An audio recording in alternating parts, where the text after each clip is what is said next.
लक्ष्मी जी की अंगूठी। एक निर्धन व्यक्ति था। वह नित्य भगवान विष्णु और लक्ष्मी की पूजा करता। एक बार दीपावली के दिन भगवती लक्ष्मी की श्रद्धा भक्ति से पूजा अर्चना की। कहते हैं उसकी आराधना से लक्ष्मी प्रसन्न हुई। वह उसके सामने प्रकट हुई और उसे एक अंगूठी भेंट देकर अदृश्य हो गई। अंगूठी सामान्य नहीं थी। उसे पहनकर जैसे ही अगले दिन उसने धन पाने की कामना की, उसके सामने धन का ढेर लग गया। वह खुशी के मारे झूम उठा। इसी बीच उसे भूख लगी तो मन में अच्छे पकवान खाने की इच्छा हुई। कुछ ही पल में उसके सामने पकवान आ गए।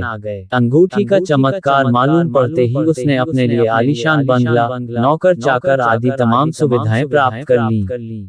वह भगवती लक्ष्मी की कृपा से प्राप्त उस अंगूठी के कारण सुख से रहने लगा। अब उसे किसी प्रकार का कोई दुख, कष्ट या चिंता नहीं थी। नगर में उसका बहुत नाम हो गया। एक दिन उस नगर में जोरदार तूफान के साथ बारिश होने लगी। कई निर्धन लोगों के मकानों के छप्पर उड़ गए। लोग इधर उधर भागने लगे। एक बुढ़िया उसके बंगले में आ गई। उसे देख वह व्यक्ति गरज कर बोला, "ऐ बुढ़िया, कहाँ चली आ रही है बिना पूछे?" बुढ़िया ने कहा, "कुछ देर के लिए तुम्हारे यहाँ रहना चाहती हूँ।" लेकिन उसने उसे बुरी तरह डांट डपट दिया। उस बुढ़िया ने कहा, "मेरा कोई आसरा नहीं है। इतनी तेज बारिश में कहाँ जाऊंगी?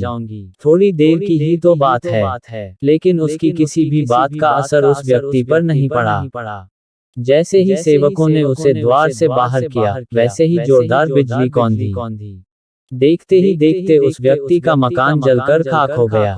उसके हाथों की अंगूठी भी गायब हो गई। सारा वैभव पल भर में राख के ढेर में बदल गया।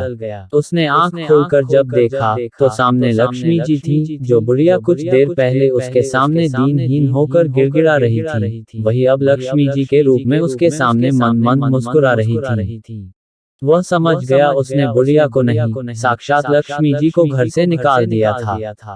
वह भगवती के चरणों में गिर पड़ा। देवी बोली, "तुम इस योग्य नहीं हो। जहाँ निर्धनों का सम्मान नहीं होता, मैं वहाँ निवास नहीं कर सकती।" ये कहकर लक्ष्मी जी उसकी आंखों से ओझल हो गईं। उद्धरण: जय माँ लक्ष्मी, जय माँ लक्ष्मी, जय श्री नारायण हरि। माँ लक्ष्मी की कृपा सब पर बनी रहे। अगर आप चैनल पर नए हो तो सब्सक्राइब कर लेना।